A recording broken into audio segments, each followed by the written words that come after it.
when love wasn't enough. He never thought he'd see her again. Not like this. Not as the woman sitting confidently at the head of the boardroom. Company potential partner.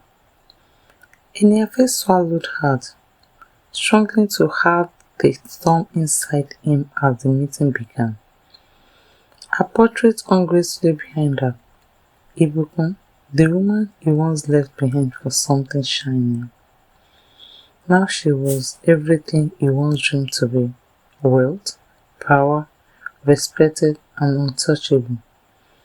When the deal was sealed, he asked to speak to her privately. She agreed. Inside her office, silence filled the space between them.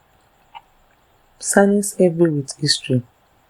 He tried to speak, to apologize, but she stopped him with a calm smile. Oh, don't worry.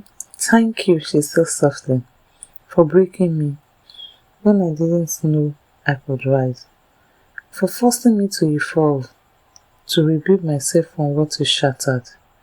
Without your disappointment, I may never have discovered the woman I am today. I was struck like lightning, gentle yet final. He sat there, numb, watching the woman he once took for granted, thanking him for her healing. As he turned to leave, she added one last line.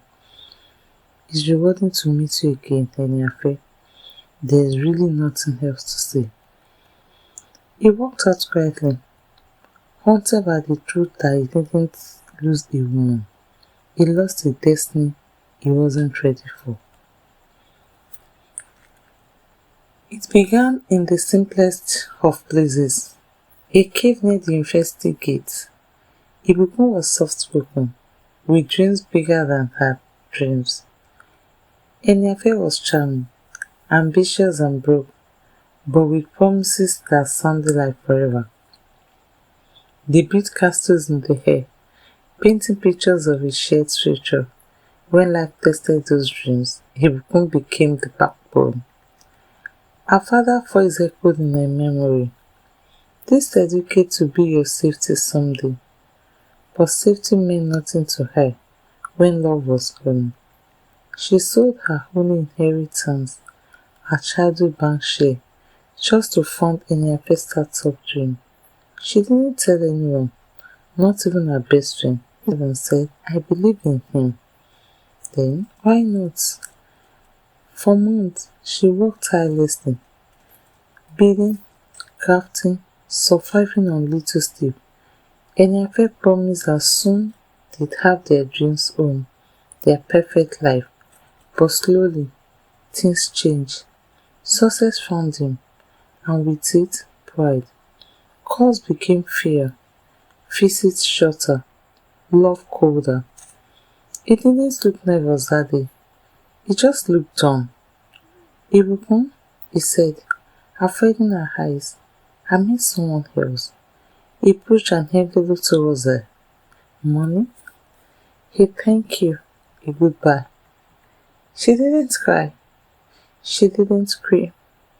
She simply stood, smiled faintly, and said, I hope she never has to sacrifice what I gave up for you. Then she walked away, into the rain, into silence, into herself. For months, she rebuilt her life from fragments. Her friend Adenike stood by her side through every tear and every sleepless night. One evening, Ibukun looked at the reflection in the shop mirror and whispered, if love could not value me, success remind it what it lost. She registered her business, started small, and grew steadily. The same shares she once sold funded Eniofe company, but her pain built an empire. Now she stood tall, wife, mother of three, founder of a thriving company. Her children had just won a global science competition sponsored by Eniofe's firm.